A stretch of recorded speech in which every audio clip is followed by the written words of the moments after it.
What's up, everyone? Muted. Hey, guys. How are you? Let's go. I'm going live on multiple platforms. TikTok has a nearby. TikTok will only access. Not now. Okay. What's up, everyone? How are we? Let's get my chat going. Oh, gosh. Seriously? How we doing, TikTok? What's going on, Instagram? How are we? I actually am on 3 different screens, including YouTube, so just FYI, I'm going to be reading different chats throughout. How are you guys doing? What's going on? If you need a side hustle, let's talk about it. Let's talk about it. Let's talk about what side hustle you're looking for, what you need, and we can discuss. No, thank you. Thank you for supporting me. So there's tons of side hustles that work. I think getting them to work is where there's a lot of misinformation, what it takes to get them to work. Um, there's so much out there that you got to work through and really understand. So if you're trying to make money from home, there's a couple ways you can go about it. One of them is just a content business. And you would need to, you don't have to make videos. You can make written content. You can do that kind of stuff. But you need to understand the ways you make money through content. I think a lot of people see influencers or see creators make money and just think they get money from brands and that's it. Actually, you can be a pretty small creator and not make money that way. You can make it through other means. So you have to understand that you're playing into some type of search game. What are people actively searching for? And then once you make money through, or once you start getting traction or getting attention to your content, you need modes of monetization. So the way you get those monetization modes could be through affiliate links. They could be through like AdSense. They could be through uh, digital products, stuff like that. So first you have to figure out what's your area that you're going to tap into. Like they call it your niche, right? But what is it you're going to start making content around? And then once you do that, you need to have like, what are the ways you're going to monetize? I've seen over and over again, people try and use like memes and stuff to really grow their channel. And that actually doesn't work because it doesn't have a lot of income path density. So you run into this issue where you have all these followers and stuff on, let's say, your Instagram page, but you're not really having any way to monetize them unless you start to get monetized on the platform. And when you do get monetized on the platform, it's not like you're leading to a lot of money. It's not like, it's only one income path, so you kind of get into a struggle there. So that's really the problem. What isn't great long term, Villa? Tell me. Are you talking about content business? A content business is actually really good if you find your right path, especially if you get into some kind of content that they call evergreen, which means it lasts for a while. And then those videos just start gaining views for years and it compounds over time. A content business can certainly be something that definitely works long term, but it's not something you set and forget. Algorithms change and things like that. So you are going to have to stay on top of it a bit, but it definitely is possible for you to have something that, yes, chasing trends are not sustainable. Chasing trends are not sustainable. You need to find, you meant the meme pages. Got it. Oh, thank you for the badges on TikTok. Uh, so what's your opinion on nested domains? That's a great question. I just did a video about it. So nested domains, from what I gather, is basically finding domains like um, close.shop. So there's a bunch of new domains out there where you don't have to be a .com. I actually use two of them. So my website is sidehustle.review. So I don't have a .com. And then I also have review.courses. Now a nested domain is where you can actually do dot. So you can do like shop close dot shop. And what the nested domain, from what I understand, what they're trying to tell you is you're going to find some kind of domain that's like that. Make a bunch of nested domains around these targets and then use AI to make content around those targets and then plug in affiliate links like that. Is it possible? I believe so. Do I really think these people are selling you snake oil? I also believe so. I think they've seen people making good money with nested domain strategy with SEO and are just using that to sell a dream to other people. I've been in SEO or digital marketing, and not the digital marketing you see on Instagram all the time, but real digital marketing for years. And what they're talking about is a very sophisticated SEO strategy that's going to take you a bit to really understand or learn. I'm not discouraging you from it, but I'm really very sketchy of those people willing you to teach this nested domain strategy, this AI nested domain strategy. So I would, proceed with caution. Do your own research. Maybe use ChatGPT to do your research. The nested domain thing, I can see being a viable option as an affiliate marketing strategy, an SEO strategy, and I think it could, go. Really well if you can figure it out. But I don't think you're going to be able to get, the right information from, just these randos that are kind of selling the dream. They're being too vague about it. They're not being upfront about it. That's all giving me the heebie-jeebies. So I'd worry about that, but I would look into the nested domain strategy. I've been looking into it. It seems like a viable option, but it's really an affiliate marketing strategy or SEO strategy. So yeah. Hope that helps answer your question. What else? What are other questions you have? Sorry if I missed them on Instagram. Just me doing. Hey, what's going on, Bree? How are you? Looking through. Sorry if I missed some of your questions. I love your content. It's refreshing, and it's not someone selling digital marketing courses. Thank you, Kyle. I think I go through bouts of real doubt. I do not reach engagement levels of your average influencer. I would say they're much less, and my TikTok viewership has gone down. So I've been a little bit discouraged lately, but comments like that really help. And I have to understand that I am going against the grain. I am going against the algorithm. I'm not overhyping. I'm really not clickbaiting. I need to maybe find a way to strategize. I'm also purposely not over editing my videos. I just maybe research some viral hooks and go from there, because I'm looking at the future, and I think people are going to get overstimulated with too much editing, and they're just going to want to see real people and real humans talk to each other. So I'm really not going to overproduce my content, even if that could lead to, stronger viewership at this time. I think if I get super focused on building my community, and having, thoughtful conversations with you, then I think better things will come than just trying to play into the overproduction game and things, and lead with my knowledge rather than lead with the video. Right. Thank you for telling me not to be discouraged. Yeah, I have long-term value. Thank you.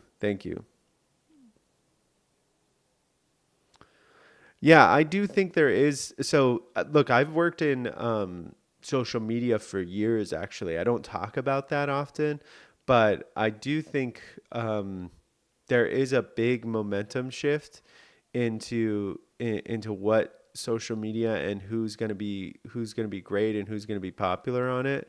And I do think authenticity is going to become more and more of a rare currency, especially with AI. Now, I've been deepfaked already a few times, which is discouraging. So we're going to have to come up with a safe word at some point. But I think authenticity and just, people stumbling over their words, adding ums and things like that are going to be signals to us of realness and truth. and signs of genuine and trust. So yeah, I'm looking at the future, right? And I think there's a lot that's going to happen in this space in terms of content creation, and you're going to see a lot of over polish.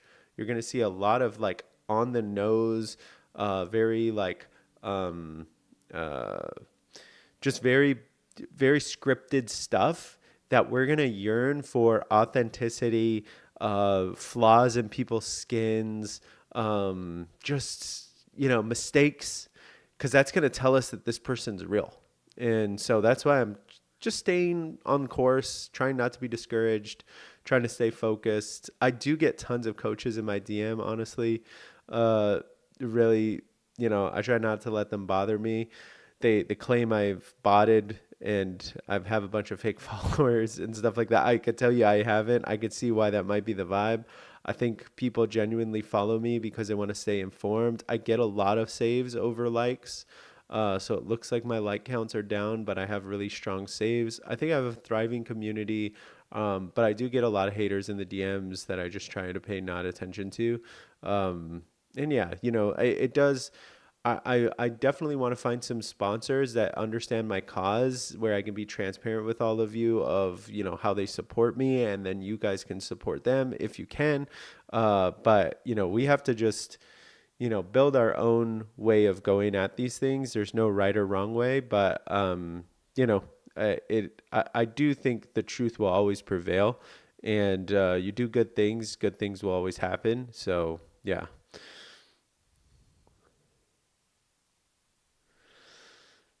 As a coach, I totally respect your authority. Yeah, I think oftentimes there are good coaches like you, Bree, that are out there, and I've talked about them. Like Kate and Matt and Jack. These are coaches that I also think would benefit from the space kind of shaping up. I think I could be a pretty great coach too, but the space is so full of misinformation and terrible guidance that it makes the authentic real coaches that are providing value kind of less valuable, and that really sucks, right? Like that's not great. Great outcome. So I think as we try and really shape up the space, what I'm trying to do with review courses and stuff like that, I think it can really be something that shapes everything for everyone. So building transparency in the space, building more accountability in the space is super important. And I'm really believe in that. I think I have a really sound like approach. We just got to work on it and really drive through it. And I think it can revolutionize this whole thing. So I'm excited about it. We just got to keep on going, and I can't be discouraged. And I think it's a great example for all of you. If you're all trying to make money online, right? I started review.courses, and you can go and leave a review of different courses you've bought, right?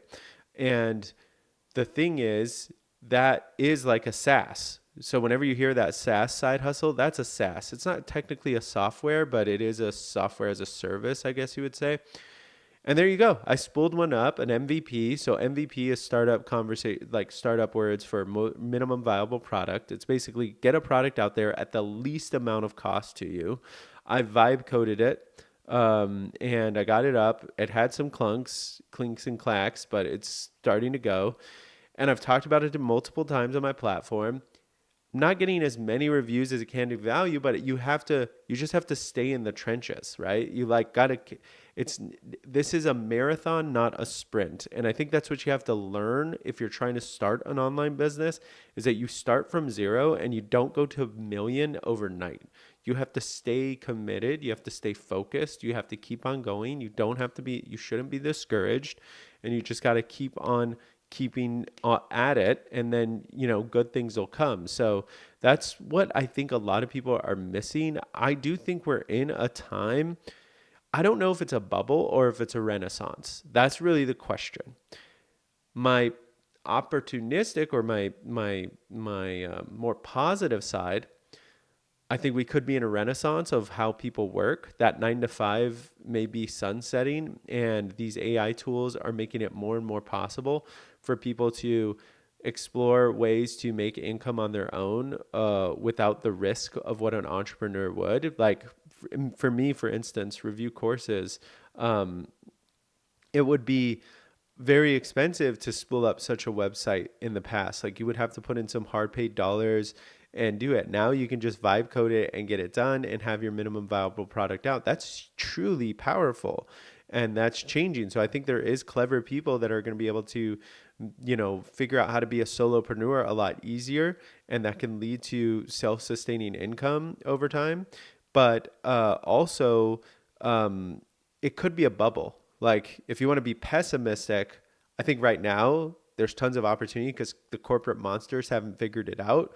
But once they do, they're going to figure out how to get us back into line, contributing to them probably at a less rate, like maybe not cover our health insurance anymore, make us work on a project basis, and then, that kind of thing. Do I buy courses and review them also? I did. So I used to buy courses. I bought in like 20, 25 courses, even the ones I know that are scams. But I've also gotten coaches giving me their course for free for review. Kate is one of them. Matt is one of them. There's a few others that I don't vouch for after going through their content. It just didn't give me the right, value. I just felt like most of them, like the content was good, but I felt like it was overpriced. Like, wow, this shouldn't be $1,000. I think it's more like 250. But since the coach gave it to me for free, I don't like over, you know, they believed in their product so much they were willing to give it to me for free, so I owe them the courtesy of not to like flame them. And then I've bought like Pinterest courses, mobile bartending courses. I had one coach kind of come at me about mobile bartending, saying she actually does it, and it's not that I didn't believe her. I felt like the way she was selling her course was wrong, right? She was overestimating, like, why aren't you doing, you can make $10,000 a month doing it, like just the typical FTC violations, right? And she's like, I've actually done it. I've worked my heart and soul on this course. So I bought the course. I think it was like $300. It was not worth that money. It just was not worth it. Maybe $40, maybe. And it was real basic stuff, right? It was real basic stuff. No, and it didn't come with any of her coaching or anything like that. So there's this kind of stuff that needs to be kind of like set out. And I think like there's one review on review.courses. I think it's the latest one, where that's what the person was saying. They kind of gave it like a 2.8 review, and they said it was valuable, but when they came down to the price versus what they got, they felt a little bit like, that's why I got a 2.8, and that they could have got it cheaper. And that changes it, right? So then people that are also making courses in that niche can like start to see what others are doing, and it will, and that person even calls out, I felt like I can get this information cheaper from so-and-so, right? Like this kind of stuff. So there's always going to be like these people that kind of jump in and are going to maybe leave fake reviews and that kind of stuff. That's with anything, Yelp, all that stuff.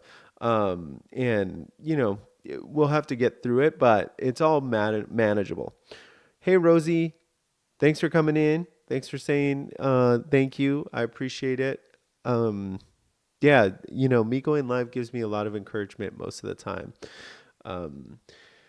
It's not AI nesting, it's domain nesting. And this this domain nesting or nested domains, it's like, I've seen this pattern now after doing this for 2 years. I've seen this. I remember there was Clickly, and then there was Ghost Commerce.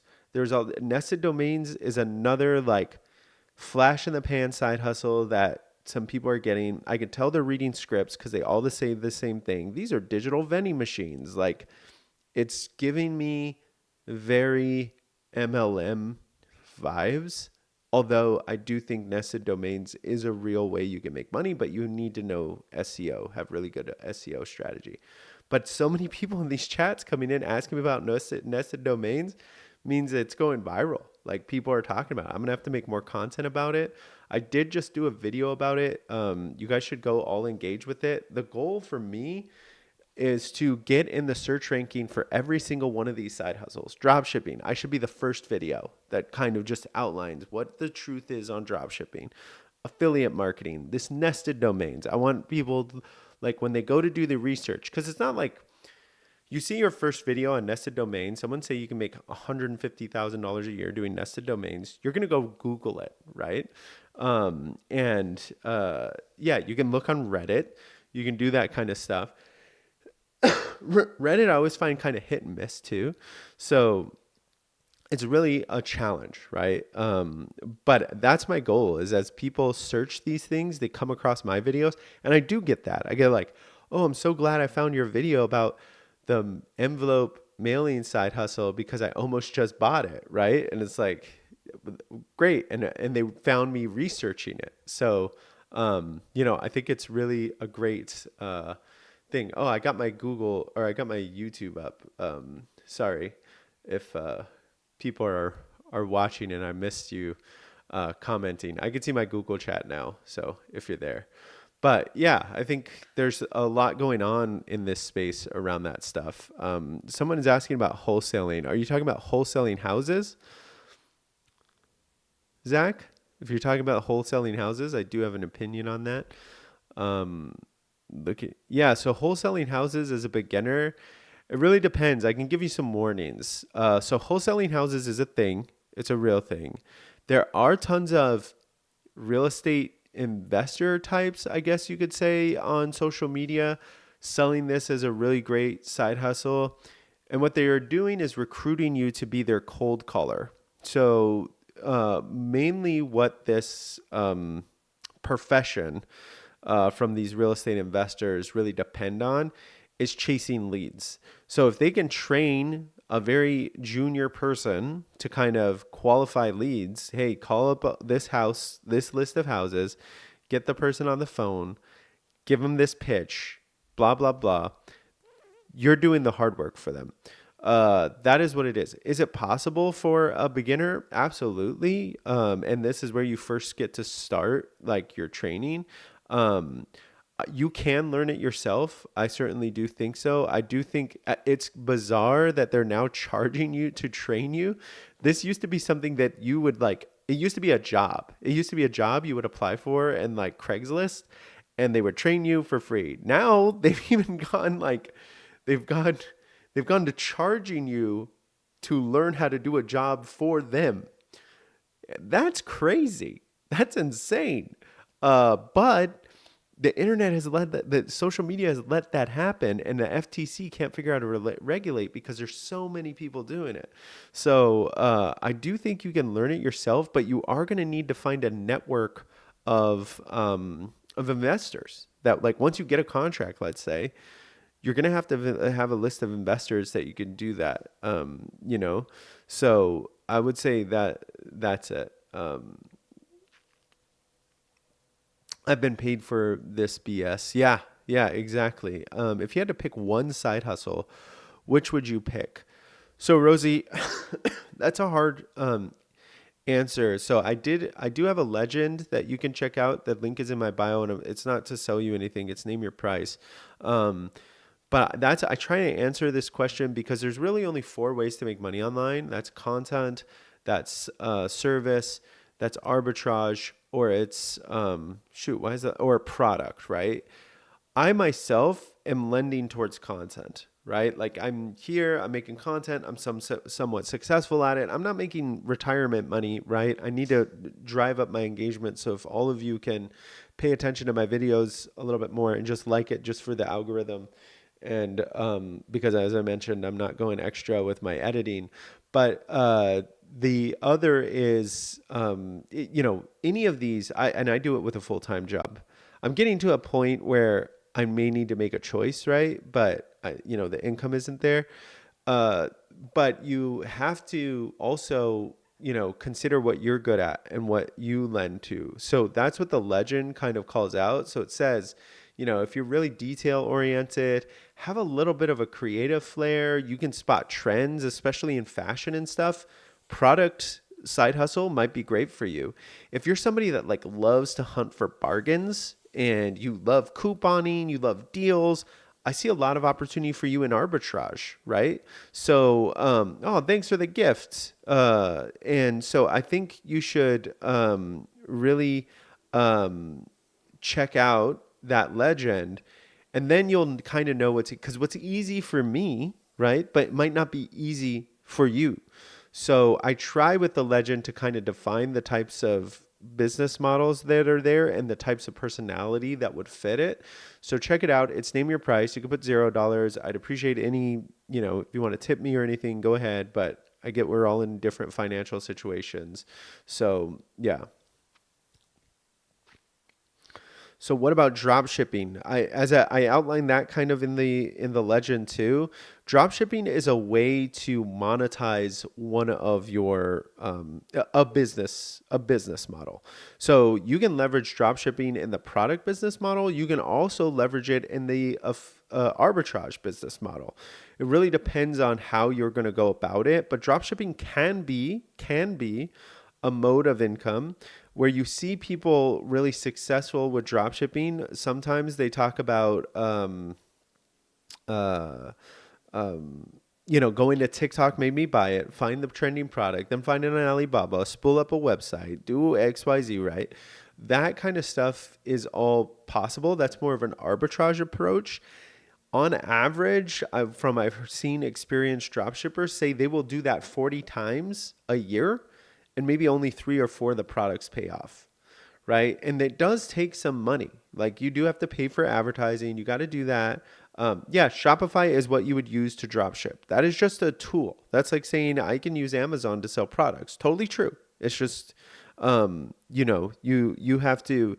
Drop shipping is more about a strategy where you're gonna find a product that's trending, rip the content, try and go viral on the internet, get people leading to your website to buy it, and undercut the competition. It's a race to the bottom, that form of drop shipping. The other form of drop shipping is, let's say you want to make a whole brand around fashion or something. You can curate already done products that kind of fit your vibe, and you're creating a brand around it. There are brands that started as drop shipping, but you have to understand this is just for you to start a business, because eventually people will catch on to your product, realize they can get it too, and make a counter brand. You're eventually going to need to take the money you earn from drop shipping and then turn it into a real traditional business, build your own brand, that kind of stuff. But drop shipping can be a powerful monetization tool in your business model. Can it be a side hustle? The arbitrage thing can be a side hustle, but it does take work. But if you get a hang of it, stay diligent, you might be able to pull it off. Looking, I heard you can use Spotify. Can you show me how to get $10 a day? Can you show me how to get $10 a day? What do you think about remote AI jobs?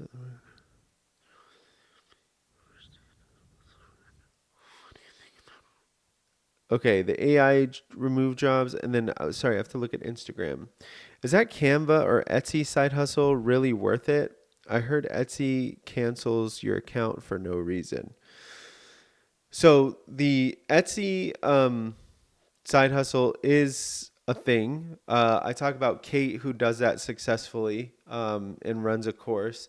They can cancel your account for no reason. I could tell you what happens. I've bought in 2 of these courses where the actual Etsy expert is pretty much instructing you to uh, use copyrighted materials in your designs, which is a violation to Etsy. And so, yeah, your account will get shut down. You need to know the terms and conditions of Etsy before you start selling on it, because yes, they will randomly shut you down if you violate them. So being on top of that is very important. I have seen very successful people on Etsy, super successful. We're talking $250,000, $500,000 a year on Etsy with just print on demand and digital prints. What they have in common is they are really good at trend spotting. So they see things coming before they come. They like go into Target, see like, oh, cherries are really in. I'm going to go make 20 different designs with cherries in it, right? They're good at SEO. They're good at product listing, product details. Finding underserved space like that the people that are making that amount on Etsy are really good at this stuff, and they are stay-at-home moms, and they are random people off the street that just found the jive, figured it out, and understood the game. So I wouldn't sleep on Etsy, but I'd understand. You need to understand how much of a game it is, and it is a game.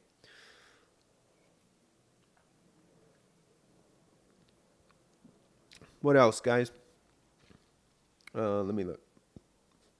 I'm studying Six Sigma at the moment.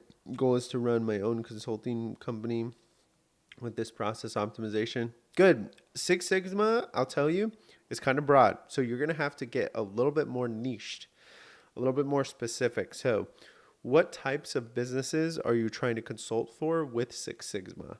Would be my recommendation. Try and get very focused on that. eBay selling still alive and well. You can definitely do it.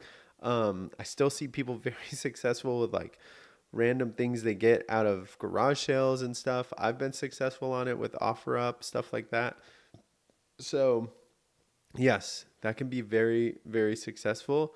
You just need to find your right, you're spotting the right products, the in-demand products, stuff like that. Um, I sell golf accessories, wheels, tires, seat kits, lifts. How and where should I grow? Connor, you seem ripe for just content. Like you just need to make content around this stuff on probably TikTok and Instagram. I know you hate that answer. You need to make like 5 videos a day, be as crappy as possible. And just, it's like drawing. You're going to be a crappy drawer until you get practice. Practice, practice, practice. But there are so many golfers on social media that could probably be really open to that. You can be good. Now, if you don't want to do that at all, you need to understand underserved space. See if you can find ways, use an SEO tool of what people are searching for that are in your accessories and figure out how to target that. I have a couple tools listed. I have a guide on underserved space. I don't know if it would specifically help you in that specific scenario. It might. Check it out. There's at least some E-rank tools or, SEO tools that might be helpful. But yeah, you have to just figure out your distribution for that one. So fiction publishing on Amazon. So for those of you who don't know, that's Amazon KDP. It's a real powerful business model in the fact that you can write a whole book. You don't have to buy any of the books. You just publish them on Amazon, and then Amazon prints and fulfills per order. So there's really little overhead to you writing this book. You used to have to buy a whole inventory, at least 100 books, and then mail them out yourself. With Amazon KDP, you don't have to do that. That's very powerful. Now, to get your book sold, well, yeah, you're in the old, business challenge that's been existed forever and ever. That's sales and marketing. So you have to figure out how to get attention to your book, get people to understand your book, really know where your book exists and promote it. So you'll probably need to get influencers to talk about your book. You'll probably need to run social media content about your book. I wouldn't recommend paid ads unless you really know what you're doing. I see time and time again, solopreneurs, entrepreneurs that are just starting out go ads too fast and they become underwater. But you need to figure out who your target audience is for your book and how you're going to reach them. It's any business's challenge. Any business person will tell you, look, product is half the battle. Sales and marketing is the challenge. That is always the challenge. Sales and marketing. I love working for production factories because I always think of ways to optimize them. Great.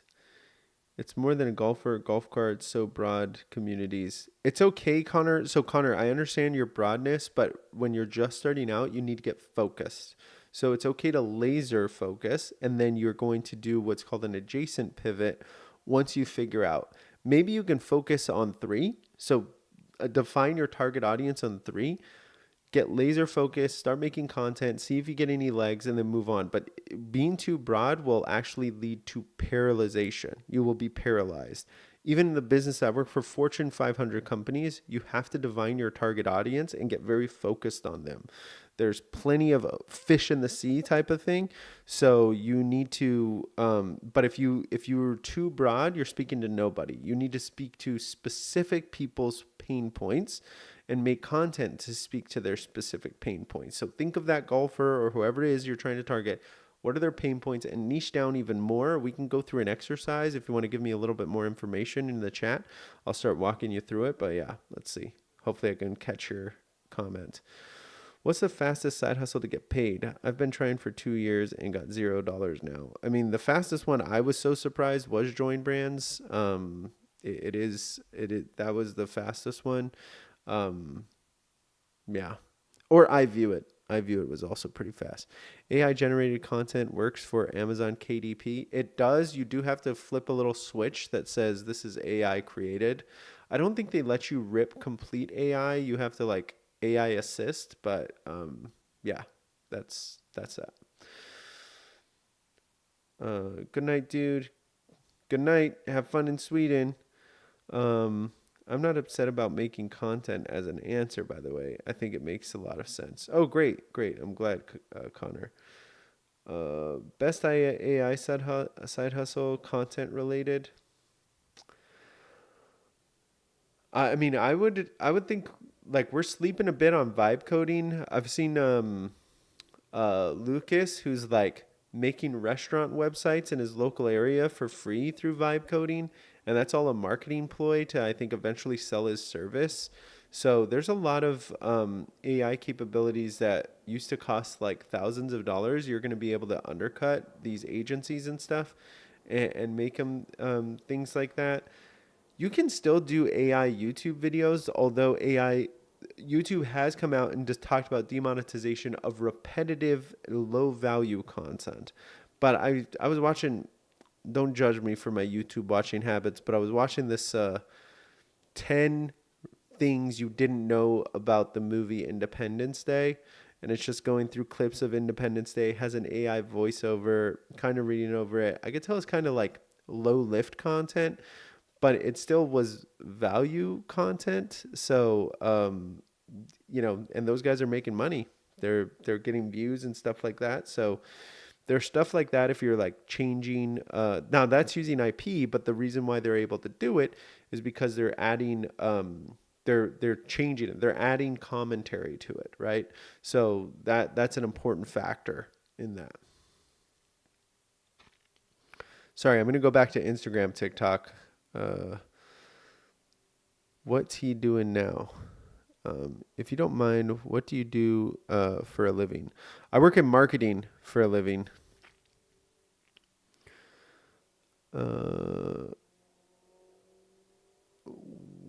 Let's go.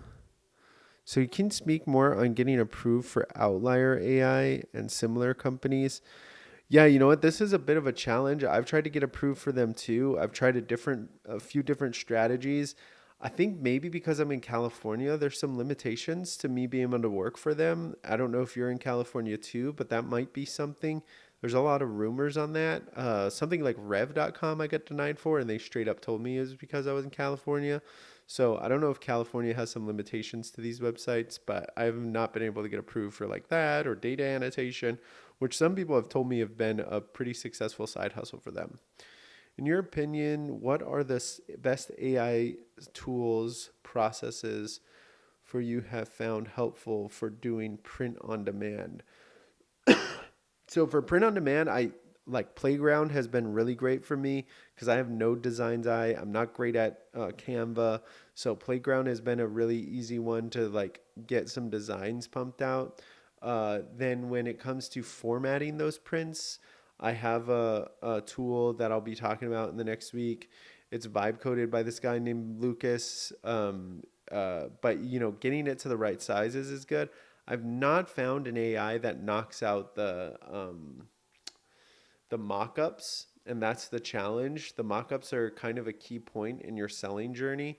So the ones that I've even paid for AI tools and they're still trash. So right now you still have to buy your mock-ups through a human, like a designer, and get there. But I would say Playground for sure is a good one. Yeah. Could you talk more about finding a content creation niche? Yeah, so content niche is always like a struggle for people. So I would say when it comes to a content, if you're trying to discover your content niche, first you got to think about yourself, right? So either where your passions or your skills are. So take myself, I've worked in business for almost 15 years. I have a lot of skills in business, specifically in marketing, digital marketing, paid ads, stuff like that, which is where side hustles I kind of gravitated towards because I like business. I have a lot of experience in business as well as marketing and those things. I also love barbecuing, right? And I use a Kamado. I know the stuff. It's like a hobby of mine. I could make content about that too. When I looked at the two, I found like I would get pretty exhausted on the Kamado one pretty fast, where this one I felt was a little bit more one that I could stay focused and be excited about for much longer. But look, I started a business. Like, oh, I'm just going to do business stuff. But no, you got to niche down. You got to look very closely. So I started looking through. I was actually trying to find ways to make money online. So side hustle kind of came up and I started looking through it and then realized there was kind of a gap here. There's so many people gaslighting. There's no people really telling the truth and giving their real experiences. And that's how I filled this gap. For yourself, you think about your passion or skill. Don't be too broad. You need to get a lot more focused. For example, running, right? Let's say you love running. What kind of running do you do? Do you do it on a treadmill? Do you do cross country running? Okay, let's say you do cross country running. All right, anything else?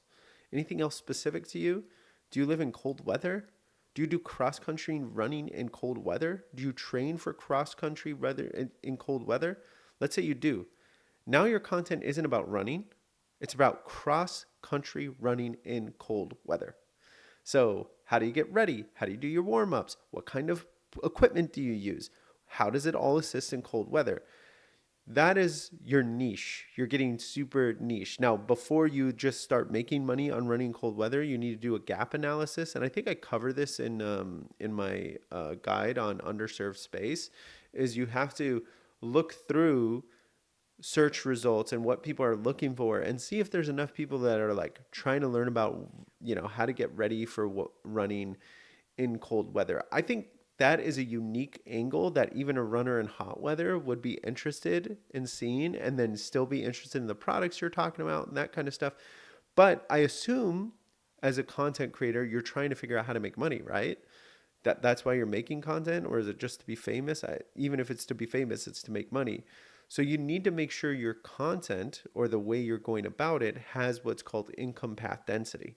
So if you pick a genre that you're in, let's say we're in this running thing, this has income path density in a lot of ways because you'll make money through the platform if you go viral. And that's probably the last leg of how you make money. I barely make money through platforms, but you can make money through affiliate links. As you're talking about this product, you link to it and you get a commission anytime someone buys it.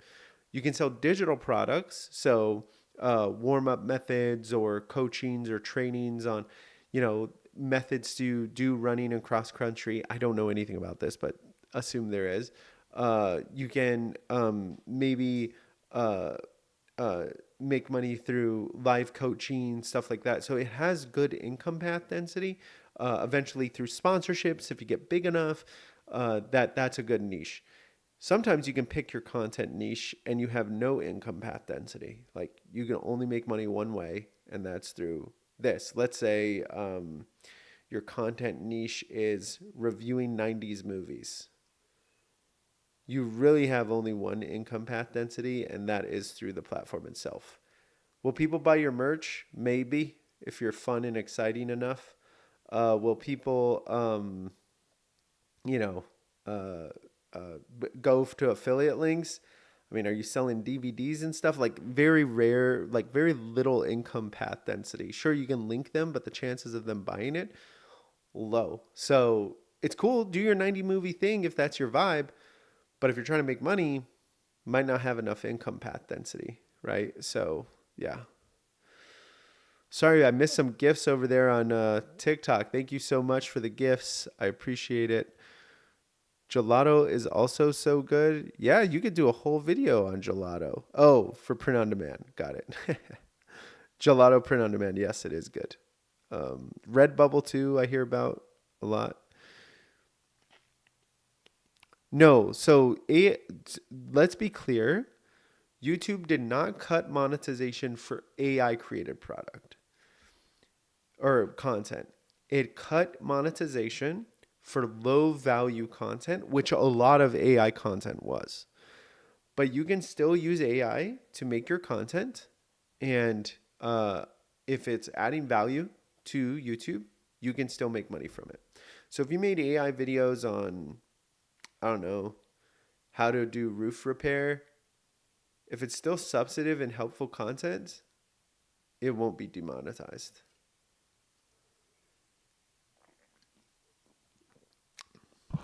Thank you, Caro, for calling me amazing. I appreciate it. And thank you for the badge or the um, donation. Um, what do you do? Kittl is good for designs. Oh, Kitty, is that for the print on demand designs?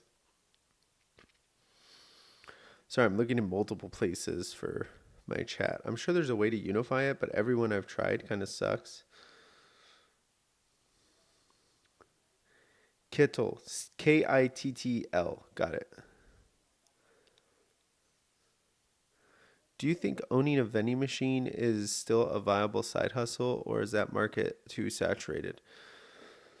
I wouldn't say it's too saturated. I think it's still a valuable side hustle. I do think there are people overhyping the amounts. In fact, I know so. I've talked to people that run successful vending machine businesses for 30 years, and they kind of give me the skinny. Um, Finding a new location is a little bit more difficult, but finding a location where they're unhappy with the vending machine vendor is a little bit more common. So finding a place, looking at the vending machine, how it's maintenance and stuff, talking to the owner, and you can go to that owner and say, hey, I have a vending machine business and I have a different approach. I find people like healthier snacks. I think I can, what is the commission you pay your vending machine person right now or whatever?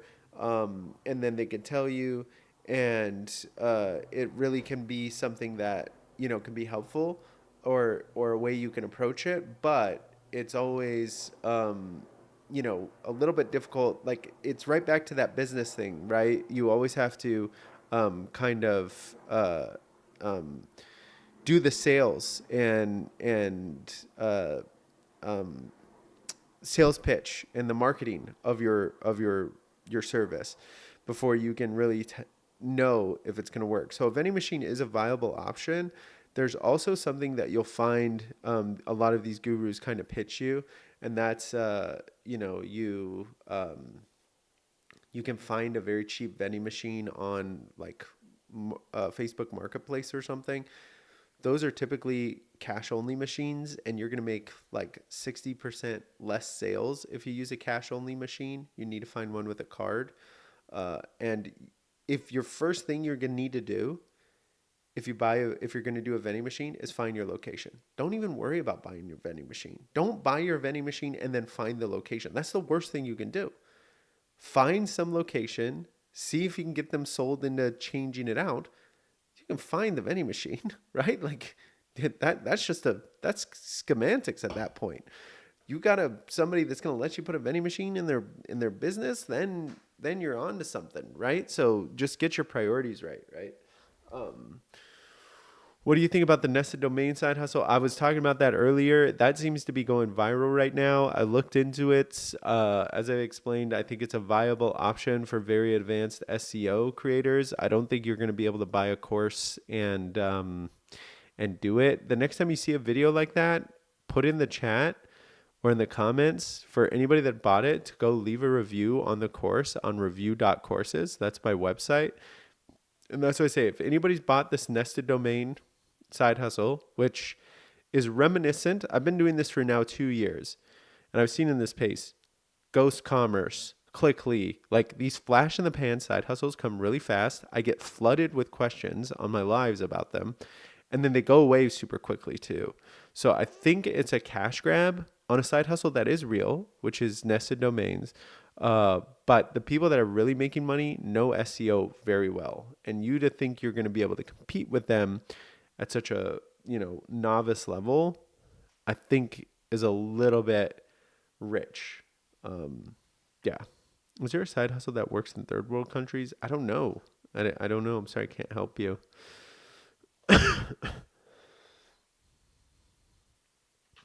I wish there was. I know a lot of people use Fiverr in third world countries, offer freelance service and stuff. Might be worth looking into. Now, when it comes to Fiverr, if anybody's trying to sell on Fiverr, there's some critical things you need to do. One of them is you need to do what's called the loss leader strategy. You have to offer your service at a lower rate than most of the competition. And you have to do that because your first goal is not to make money. Your first goal is to get a review. No one's going to buy your product at a non-competitive price if you have no client vouching for you. So you need to get some clients to vouch for you, give you 5 stars, say you know what you're doing. So if that means you have to charge $1 to do their SEO strategy or manage their social media for 3 months, you have to do it to get a good review. You get your good review, you start upping your price. You need 5 or 6 good reviews. Then you up your Fiverr or Upwork price, and then you go there. And you can't just look at everything as saturated. Everything is saturated or things aren't saturated. If everybody had that mindset of things were saturated, there would never be a new hamburger shop opening up or a new taco shop opening up. There wouldn't be new content creators coming out. It's not oversaturated.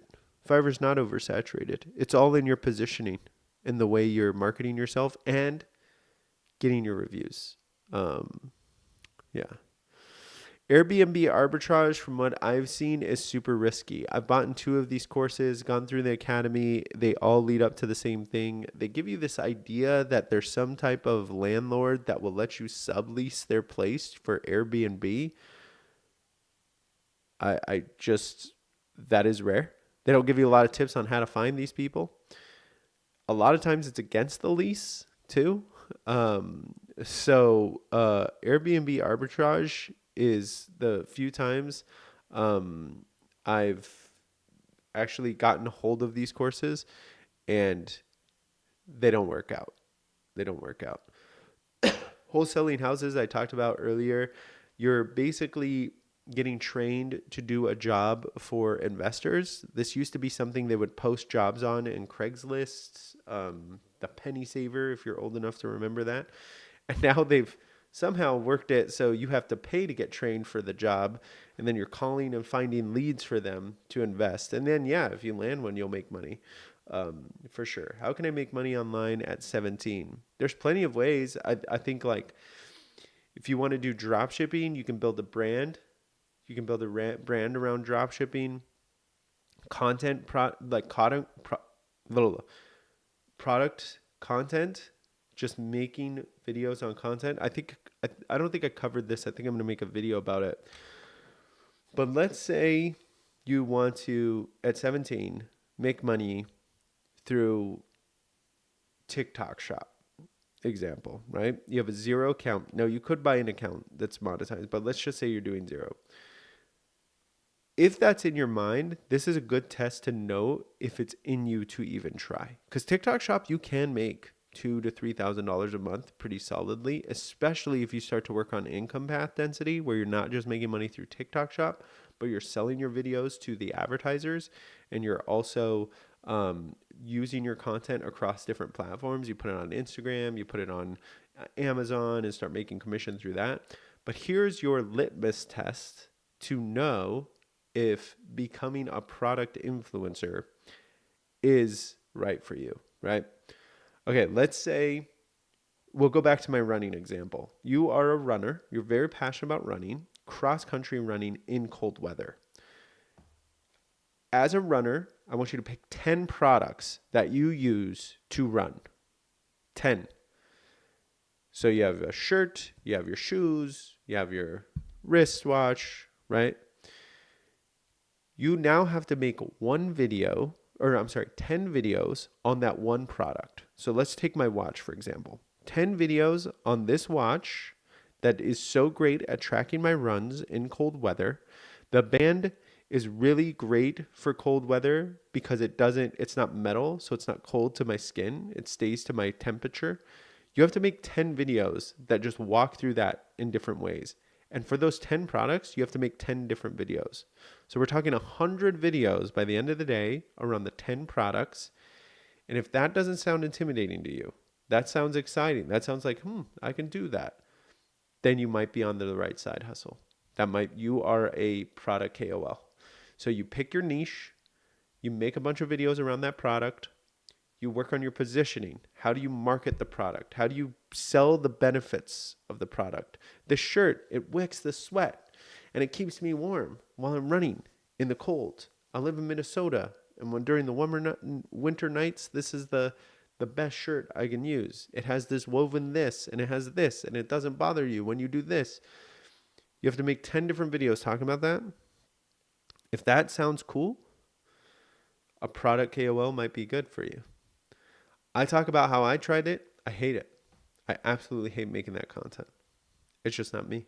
I try to do about something I'm super passionate around, right? Barbecuing. Do not like it. It's just not me. But if it is you, and you can get really good at positioning products and stuff, which I'm a marketer by trade, by the way. I should love it, but I just don't. You can really take that and go even bigger, because there are companies, and I know for sure, that just have a roster of UGC creators that they pay monthly to make content around their products. They'll send you their latest product, say, hey, make me 4 videos about this product. You do it, bada bing, bada boom, you're getting $4,000 a month just making content for that brand. If you get really good at making content around products, it can be a profession for you. And I think people jump in and go, AI is going to do that soon. Actually, I think otherwise. The reason why user-generated content works, why it even exists, and I know from a marketer, is because us marketers over polish our videos.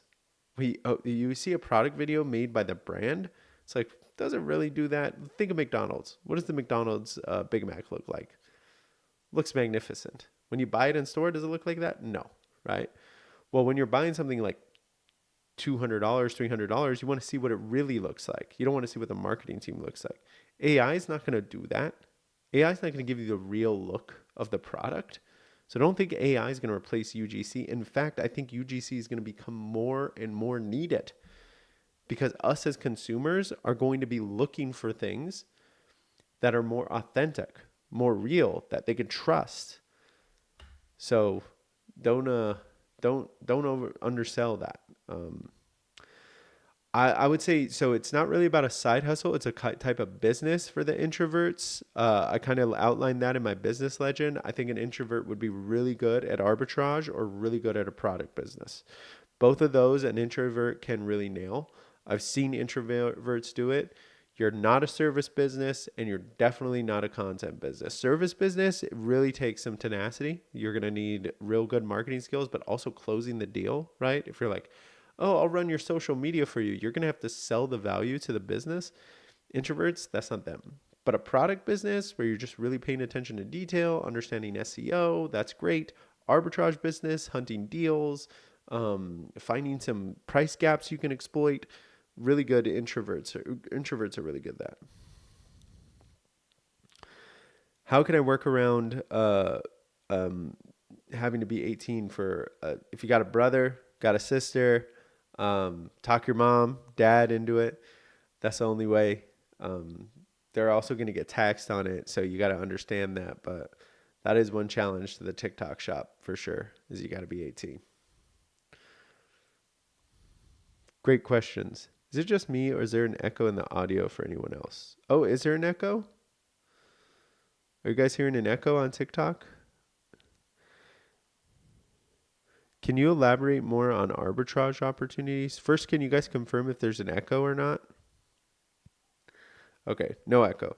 Great. Arbitrage opportunities are interesting in the fact that this is the one where you see people talk about how they buy products at Costco, let's say like a shampoo, and then they see it sells more on Amazon, so they'll buy like a whole pallet of it on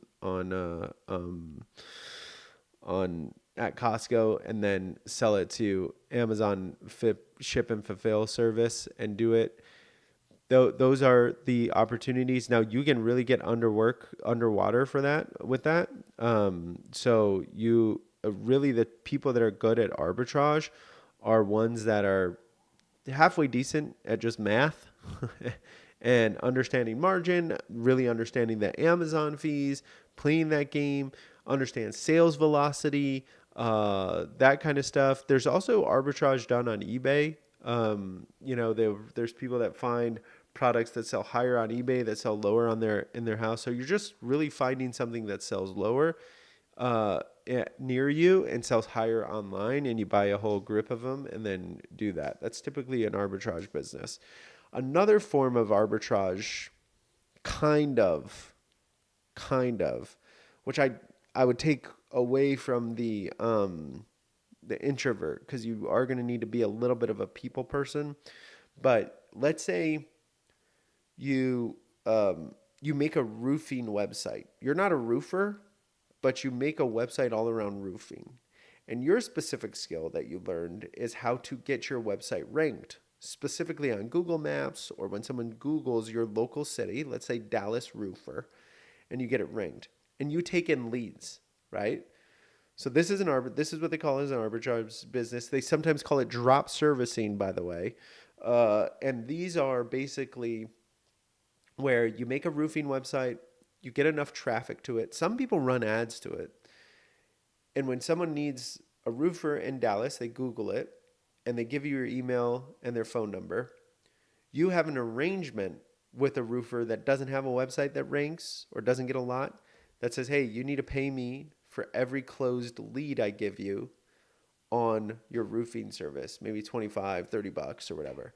That is also a form of arbitrage, is where you're arbitraging into a service that you don't do anything in, but you're just really good at getting websites ranked and in it. And then you've negotiated something with a business in your area that will do it for you. That is another, that's also drop servicing. So you hear that cleaning services. That's it. You make a brand around cleaning service, get ranked. As people ask for it, you just have local cleaners that you contract out to. That's it. Customer service is going to be a thing you have to deal with, right? Because when someone's mad about so-and-so cleaner or roofer, they're going to want to call you. And then you're going to have to then let the cat out the bag. Oh, I'm actually the middleman. I subcontracted this out to this business going in. You may be a little bit legally liable. It really depends. But yeah, that's another arbitrage business that you hear about. Is my voice low on IG? What is your most recommended side hustle to do? I need to know if my voice is low. No. I need to know if my voice is low. What's the best way to learn about SEO? There's a guy, his name is Ask Tony Agency on Instagram. He really knows his stuff when it comes to SEO. I would definitely check him out. I would say he's a leading authority. He has some courses. So I would definitely check him out. Advice for a simple side hustle to make $500 to $2,500 a month.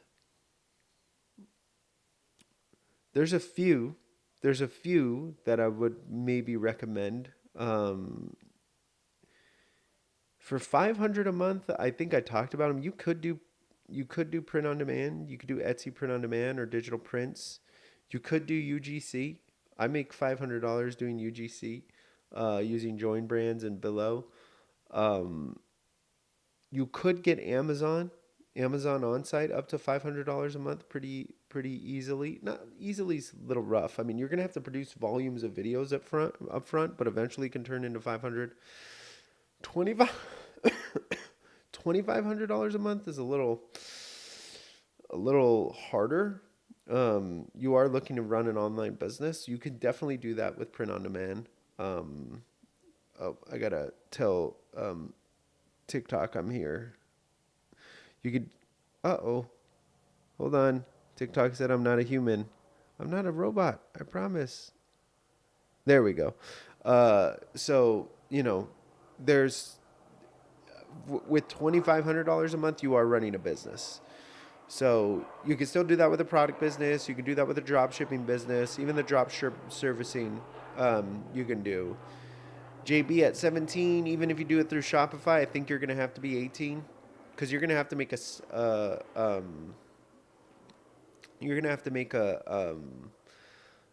Stripe account, which it requires you to be 18. How much do you make from TikTok? On average, I make about $500 on TikTok through the creator program. Now, that is super low for somebody with my size. I think TikTok hates me. I'm just not making great content for TikTok anymore, maybe. Maybe I'm not making them for Instagram either. I talked about this earlier. I'm a little bit discouraged. But also, my videos aren't 1 minute long, typically. So you only make money on TikTok with videos that are 1 minute long. If you use the Stitch feature, which I do, sorry if you heard the plane. If you use the Stitch feature, you also don't get to monetize through TikTok, which I use a lot. So both of those things are things that hold me back. So yeah, I make on average $500 a month through TikTok. It's been getting lower though. It's been getting lower because I suck. I just suck at being an influencer in general. How critical is it to show your face for three videos you use to try to get approved for Amazon on-site? It's not critical at all. People get approved without showing your face all the time. I didn't show my face on any of the videos that I got approved for. So, yeah, you don't have to show your face. Like for instance, this is a product that I just did a video on. Let's see if I can get to it. Oh, uh-oh. I don't have many people watching on YouTube anyway, so it doesn't matter. Oh, okay. I bought this product. I didn't show my face in the video. I just took the phone and named it down, clicked on it. I never held it up to my face, right? So yeah, I would say that's it. I really like how your video you show be making more. I really like your videos. You should be making more. Oh, thanks. Thanks, RC. Yeah, I think I just get to the grips of because I don't over sensationalize my hooks. I don't say, hey, this is how you can make $1 billion in 10 minutes. I'm not going to get to the million views. It's just not going to happen for me. That's okay, right? I think I'm going to find a way to get more interesting hooks. But I've built enough. I got to play the long game. Stay the trusted voice in the room, and then good things will come. You know what I mean? I got to just keep on understanding that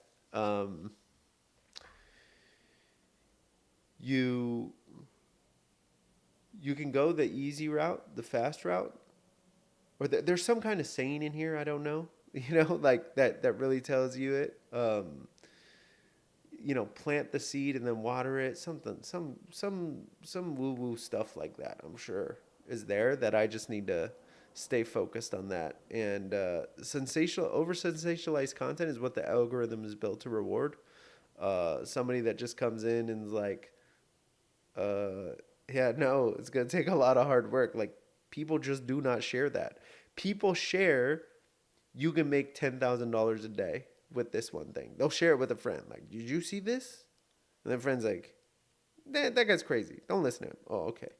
But if I go and like, you can make $10,000 a month if you do 50 billion hours of work and have a strategy. People are like, oh yeah, no shit. I'm not going to share this with my friend. Everyone knows that, right? So, that's kind of what I need to know. And that's how it goes. Tried print on demand and base t-shirt is super expensive and unlikely people buy 30, 40 bucks. Yeah, so usually the gurus that do print on demand have t-shirts that they recommend that are economical. So Kate, who gave me her course for free, she does a really good job at that, listing the product models that are good shirts and stuff that are economical, that are price competitive. Because yeah, there are shirts that just make no sense. Um, so that is something like one of these coaches offer, is that kind of experience that helps you get ahead. I can't think of the shirts off the top of my head, but actually, if you go to I sell some shirts, some merch through print on demand. I think you can find what t-shirt model they are, and they're pretty economical. They're from Kate's training, so yeah. And if you want to buy a self-made 100 Air shirt, do it. It's right there. I could use the cash.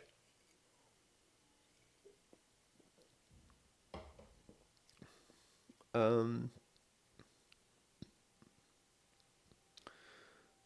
Thanks for the donations on TikTok, by the way. I don't know if you could do that on Instagram.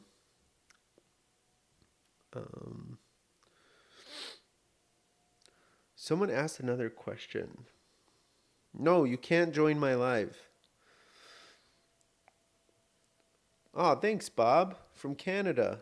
Thanks for telling me you love my work. I appreciate it. Thank you for living the vibe. Yeah, for sure. I'm working through it. I'm trying to find ways to oh, IG doesn't let you donate? That's trash.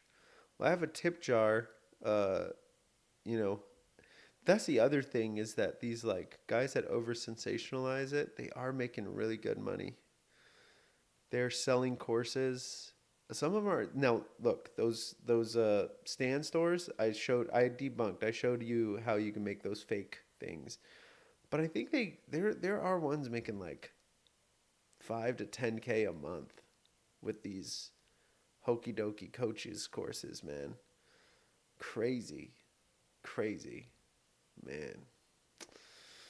Why do TikTok Shop course sellers make it look so easy? Because that's how it is. TikTok Shop is kind of easy once you understand its volume. It's volume. You gotta just make a bunch of freaking content. Like on these microphones, I bought these microphones through TikTok Shop. They're amazing. They're what I use to make my content. I've only made one video on it using the TikTok Shop link. Did I make any sales? No. Did I get a lot of clicks? Kind of. But if I make 10 different videos, one of those is more likely to stick. It's like trying to like it's not like betting on horses, because then you can lose out, but it's trying to run the board. You're trying to run the board. You know what I mean? Um, hey, big fan of your work. Thank you. Thank you, Fab Habits. It's going well. It's going good. It's going great. I'm lucky to enough. So you know what? That's what I was going to talk about. So I was talking about how these guys make a lot of money, and I'm playing the long game. I gotta understand over sensationalization is always going to lead to better content. Also, if you're just a pretty person to look at, which I'm not that pretty, you're also going to be a little bit more of a thumb stopper than myself. Uh, I guess I could work a little bit on my prettiness, but that's a little bit deliberate. I think, not dolling myself up and trying to look super sharp kind of adds to the authenticity. And I think that's going to pay off over time, because AI is going to make everything feel very fabricated and inauthentic, that you're going to need to see people like a little bit more raw and real and, stuttering and messing up. I think all that stuff is going to become more valuable, which is what my strategy is. But I am lucky. I have a couple sponsors in my inbox right now that kind of believe in my cause and want to align with me. I have tons of sponsorship opportunity. A lot of it makes no freaking sense, right? I think I mentioned I have like an e-bike sponsor. I have some makeup sponsors. I'm not taking these, right? But then there are a couple that I'm like doing due diligence, really vetting, trying to make sure they make sense for my community. And if I can really get them to buy into the purpose and the vibe, I'm going to feel a lot more comfortable. It really takes, community like you guys to help that out. And what do you get in return? I hope you get a better space. I'm really trying to oh, thank you for my fan club donation on TikTok. But what I hope we can get in return is just a safer and better space of coaching that is more transparent and has accountability built into it. So I have worked on review.courses. I have a Patreon you can go to if you want to see the behind the scenes on that. It's in the link in my bio. That is paid. But if you can help me with sponsorships, in the fact of whenever you see me do a sponsorship video, comment positively, tell the sponsor thank you for sponsoring me. I'm gonna be super transparent about the sponsor. That's what we have to go with, and go there. But you don't owe me anything, so I have to return value to you and be a service to you. And I'm trying to find ways to make it easier for you to understand to make money online. I truly believe it's possible, but we have to get through the gaslighting and stuff. And yeah, I have to like talk about the people that are putting misinformation out there too. So thank you for the hearts. Someone's jamming on the hearts over on TikTok. I appreciate that. I think it's RC. Oh, you're all trying to get me to 10K likes. I appreciate it. Thank you, Zach, and Fab. I appreciate it. What's your opinion on organic dropshipping? I don't know what organic dropshipping is. But do you do consulting? I do consulting. I have a product, a 1 hour, or no, 45-minute consulting. You can book through a calendar in the link in my bio. It's $100. Some people have taken me up on that. I have vast experience in business and marketing. I'm just switching my power over from one phone to another. But yeah, and then if you guys are on YouTube, go check out my YouTube channel, sub to it, watch some of my videos. Let's try and get me monetized there. I am a little far. I'm 1,000 watch hours away, not views, watch hours. But if you can really help me out on the YouTube, that's a real good path to monetization too. And yeah, I appreciate that. Thank you. Thank you for getting me to 10K on TikTok. You guys are awesome. And you know what? Instagram is joining in on the Heart Fest. You guys are all liking me too. I appreciate that. I appreciate all the hearts. I hope I've been dropping some knowledge for you. Yeah. And like I said, there is an interesting, my YouTube name is The Side Hustle Review, I believe. I think if you search Side Hustle Review, you'll see the same image and see that. You can find it the link in my bio. So yeah, something I was gonna tell you guys was, shoot, it escapes me. Oh, I do think we're in this unique opportunity. And I just don't know if it's a bubble. And I talked about this earlier. That these AI tools are empowering a whole different level of what I call solopreneurship, where you can run a business solo with AI. And there's a couple of other people. If you check out Cat GPT, she talks about this a lot. I think I just shared her in my stories. Is that it's not clear if we're in a renaissance or if we're in a bubble. A renaissance would mean the way a worker works is going to completely change for the rest of our lives because of AI, which probably does, maybe both. But that could mean because she walks through examples of these guys as solopreneurs, just made a website with AI and worth $80 million, right? Now, what's unique about these people is they understood distribution, which I talked to you guys about a lot. You can make your book with AI and put it on Amazon. How to get people to know it exists, right? Your real challenge is distribution when it comes to this stuff. But there is this unique opportunity that if you're smart, clever enough, you may be able to use AI to make something that's really good and it become a sustainable income that you can earn on your own from home, right? I feel like I should be doing that. I have a pretty good platform. I'm at about 800K. I have review.courses, which I know it's a need, but what's really hard for me right now for review.courses is you can't just find the people that have bought courses all in one spot. Like they're not all just drinking from the same water cooler and go, hey, you all bought courses, go leave a review. But that's the challenge, right? So I need like to just be on lives, talking about it, telling people about it. So when you guys go on Reddit, you guys tell people, like you have to be my mouthpiece and tell people to do it. And then we can start to get like momentum. And once we get enough reviews, then we become hard to ignore. It becomes hard to ignore. Then a waterfall happens. Then the coaches will come out and just probably try and sue us all together, or me, right? So I got to make sure I have that all in order. And then I could start, but some of these coaches are going to want to pay to manage and respond to the reviews. And then we're going to start getting transparency and clarity in the space. And then we're going to have power. And what will we do with that power?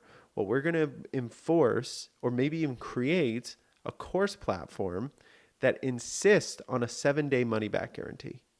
You have to have 7-day money back guarantee. You cannot have a course on this platform unless you have a 7-day money back guarantee. And 2, your reviews must be turned on. So like the system I use called Gumroad, you can turn on reviews, you can turn them off. I leave them on, but you can turn them off, you can turn them on. No. Always on. Just like an Amazon seller, always on. Just like Yelp, the restaurant has no say if their restaurant gets listed on Yelp or not. The community will do it. That is how we change this space. And if you're a coach and want to make money by selling your knowledge and you're a legit coach, you should not be scared. If you're scared of this, then you're not a good coach, I would say. That's my opinion. And now, yes, it can always go wiry, but I think it's better than what we have now, which is just a bunch of, hokey dokey coaches out there trying to just convince people, right?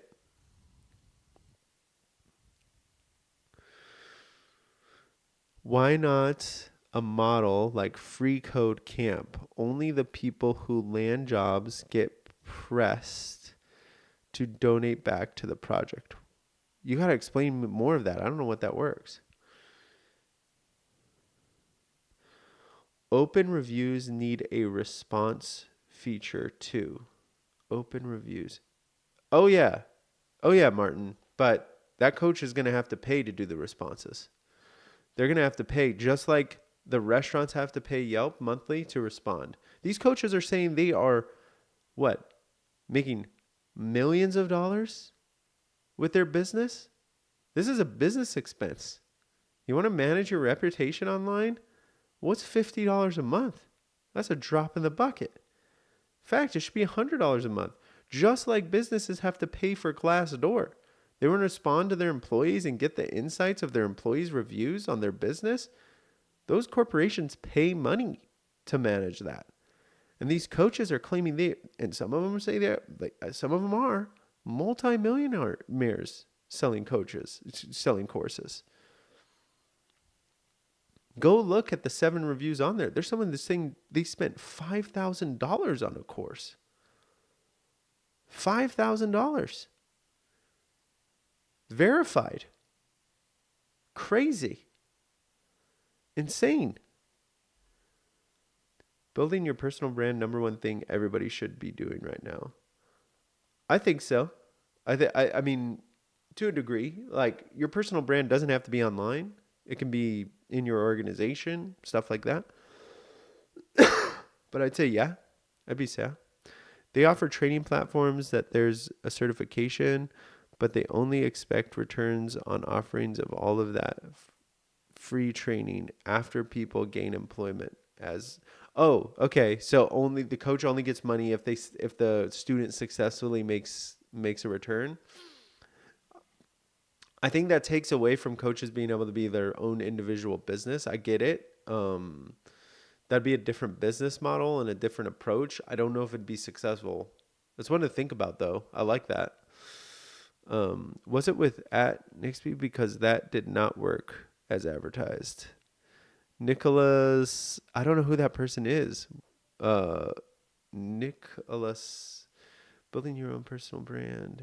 And there is a whole company that like got hit with the FTC out there that was pitching affiliate marketing as a say they got got caught. But FTC isn't going to be able to get like the person that I bought the mobile bartending course from.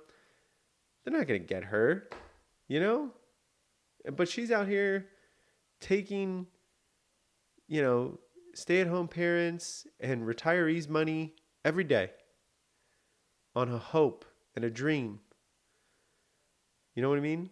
Like, and that's what I said. I think I can really add value for coaching from a business point of view. I'm not going to promise any money, but if you just want institutional knowledge on how to run a content business, income path density, you want my feedback on that stuff, arbitrage business, product business, SaaS. I'm like successfully running 3 of 4 of these. Arbitrage business is where I really don't find my strong suit, but 3 of the 4 I have tons of experience doing, like tons. Product business, I do it for a living in my full-time job. And I've done it as an entrepreneur. I've done it in many different ways, but I'm not going to promise any outcome to you. You know, really you need the knowledge, take it in, know not how to get tricked, hopefully not how to overinvest, right? Calculate your investments, really understanding where you need to make your bet, where you need to just be a little bit more educated as you go into this space, which is what half of the thing you need. And some coaches offer great insight on that. Like I said, Kate Robb on Etsy, Jack on personal branding, like they offer really good information, but they don't make any promises to you either. They say, hey, it's possible. So-and-so's done it. This person's done it. But they're not making promises. Selling info coaching, number 1 thing you all should be doing if you want to be rich. Tony, I'm getting that. I'm gonna take this space and I'm gonna clean it up. I'm looking to wreck that space. The bad part of that space, and hopefully help the good part of the space. That's what I want to do. We'll see how it goes. But appreciate you being here, Tony, and contributing a comment and loving the hearts on both Instagram and TikTok. YouTube, hey, we're vibing. I got 1 viewer right now. One time I had 5, but you know, YouTube, I think they don't like that I'm staring down at the phone. It's probably not a great watching experience on YouTube. And then Twitch, I think I'm live on Twitch too. There's no way anybody's watching me on Twitch. Whenever I go live on Twitch, I get told, and I just stay live on Twitch because it's just funny. What did one guy? Some kid goes in there. Get off Twitch, you old man. Something like that. I think they called me an old fogey. That was pretty funny. Oh, sorry. Need to scroll. What is the website that you were talking about? Review Courses. That's my site where you can review courses. If you bought into a program, if you bought a course, you can leave a review on it. Oh shoot, it's already 9. I gotta make 1 video before I go, so I may be ending soon. But yeah, go to review.courses. I vibe coded it. I'm gonna talk a little bit more about vibe coding. I think that's where there's a lot more opportunity, if I'm honest, is vibe coding.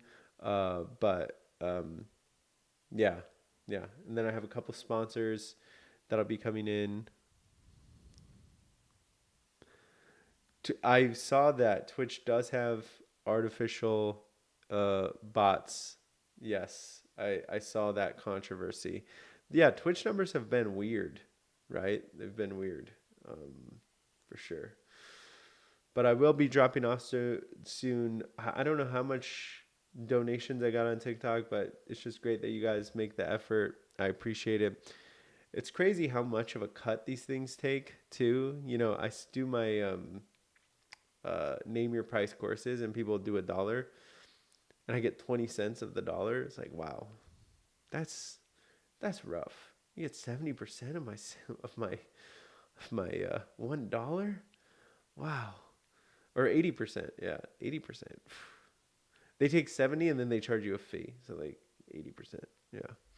Hey, I might have DM'd you about this, but thanks for doing the work you do. It has helped a lot and it saved me money and time. I'm super respect to you. Oh, thanks, Mayor. Yeah, that's really what I'm looking to do. I really am not trying to discourage you. That's what I try and do with my business information too. Is this should steer you in the right direction. I'm not trying to be discouraging. I want you to be able to make educated decisions on where you're putting your time and your money and your effort.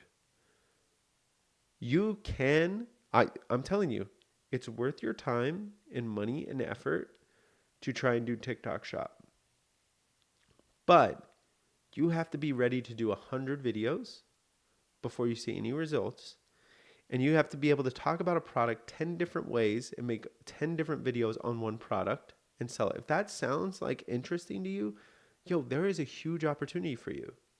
Huge. I they're saying they're estimating in the next 5 years, 15% of the content we will come across on all our platforms are going to be these product videos of people going, this microphone is one of the best microphones. You can blah, blah, blah, blah, blah. And each time someone buys through a Black Cat, where you been? I was about to drop off. Yeah, you're a night owl. You always say you're not a late night guy, but then you are a late night guy. Thank you. Thank you for dropping in. I've been wondering where you are. Uh, but yeah, so if you can make 10, 10 videos on this microphone in 10 different ways, talking about its features or whatever, and that does not distract you. In fact, it excites you. There is a huge opportunity for you to become a content creator around products. This part of like content creation is new, but it's going to explode. It already exploded in Asia. There's multimillionaires that do it, but you got to have big brain moves, okay? I don't want you to think just TikTok shop, and that's what I'm trying to get you to convey. You're not going to be a multimillionaire through TikTok shop. You're going to be a multimillionaire if you start to syndicate your content through multiple platforms. So you do it on TikTok shop, you do it on Instagram. And Instagram, you have a link in your bio with the Amazon link that gives you commission, right? You get approved for Amazon on-site. You do it on YouTube. You get it across all these channels, have an affiliate system where you're building your funnel. You're building a personality. Like people start to trust you. They know and you have a lane that you're talking about. Is it camping? Is it makeup? Is it whatever? Makeup's kind of oversaturated, but if your makeup on how to deal with makeup on very fair skin with freckles, golden. Like go 100% and just make content after content after content. If it is not discouraging, it sounds exciting. It sounds fun for you to just stand in front of camera. Or don't stand, just aim your camera at a product and you're going to make 10 different videos about that product and why it's great. And you can talk about the benefits, not the features, the benefits. You can definitely make enough to pay a mortgage of $5,000 within 18 months, something like that. And not over the 18, like $5,000 a month. You can. I've seen it. I see people doing it all the time. But don't underestimate how easy or hard that is. Like, that is a profession. I went to school for marketing and how to position and do benefits of a product. But yeah, you can inherently learn this. You can be inherently good at it. And it can pay off. I tried it. I hated it. Black Cat is just coming in and just overhyping me. Probably my biggest hype man is Black Cat. He's been in this for 2 years. See me go through the goods and the bads. Black Cat is the homie for sure. Thank you, Black Cat. So yeah, that is one great side hustle if that sounds good to you. Print on demand. Also, I've seen repeatedly people making $250,000 a year, up to $500,000 a year, doing print on demand through Etsy, through Redbubble, whatever. What do they have in common? One, they know how to get ahead of a trend. They can walk into a Target, see where the vibes are going, and start making products that fit the vibes. They know how to do SEO. They know how to check gap analysis. They know how to find underserved space. They have 200 different products listed. Maybe 8 are their cash cows selling more. And then they're just vibing through. They're not, though, busy. They're not like for working 100-hour weeks. No, once they did the hard work and got their momentum, they're working like 20 hours a week making that money. They've got freedom. Now they've got the challenges of entrepreneurship. But these things are possible. But where I'm trying to help is to get you away from the distractions. Get you away from the people that will take your money and you get no return on it, right? I need you to know where you need to aim your brain. And that is depending on the side hustle, what it is. Like I'm telling you, don't aspire to do TikTok shop if making 100 different videos on product benefits sounds nothing like what you want to do. Now at least you know. Who's telling you that? Not the person selling you a TikTok shop academy. They're definitely not going to tell you that because they know you won't buy their course if they tell you that. They're going to tell you, oh, it's so easy. You can make $10,000 a month if you do TikTok shop. I'm not going to tell you need to make 100 videos. I'm just going to tell you make $10,000 a month, right? Same with the print on demand stuff. So I'm trying before you like have that aspiration to understand what you're going into, but don't be discouraged. Don't be discouraged. Like if you think it's going to be easy money, then yeah, be discouraged, like that's what you have to figure out and work through and produce. Yeah, I know older people are looking for jobs. Like I talked to many of them and I don't think like the print on demand or even the social media management. One of them was like, she's 55 and she thought she could do social media management. She tells me she hates computers. Yeah, not for you. You're not going to do social media management. I'm sorry. If you hate computers, it's not going to happen. It's just not going to be for you. And that's okay. But you know what people do? If she walked up to the person that's like, I teach you how to do social media management. And she goes, okay, I'll do it, but I hate computers. Okay, yeah, give me the $2,500. You'll learn all about computers, right? They're not going to do the person like justice and say, you know what? Don't buy this course. It's not going to work out for you. There's a lot of people just taking the money. So, oh, okay, yeah, you hate computers? Don't worry. Our training teaches you everything. You won't hate computers at the end of this, right? That kind of thing. No, she just, does she think it was a phone-only job? No, she hated phones too. She hated technology. But she saw enough information that it'd be easy. She didn't think, I only have to work 5 hours a day. I can do 5 hours a week on a computer. It's like, yeah, no. That's kind of the twisted mind you get by all this misinformation. Is that. But yeah, she thought it was she didn't think it was a phone-only job. But yeah, it was I think I've been live for 97 minutes. Yeah, I think I'm going to go. But it was a great night. I really do appreciate you guys' participation. I'm glad I got to see you, Black Cat. I'll be going live a little bit more consistently. I say that to him all the time, and then I don't go live for months. So it's all good.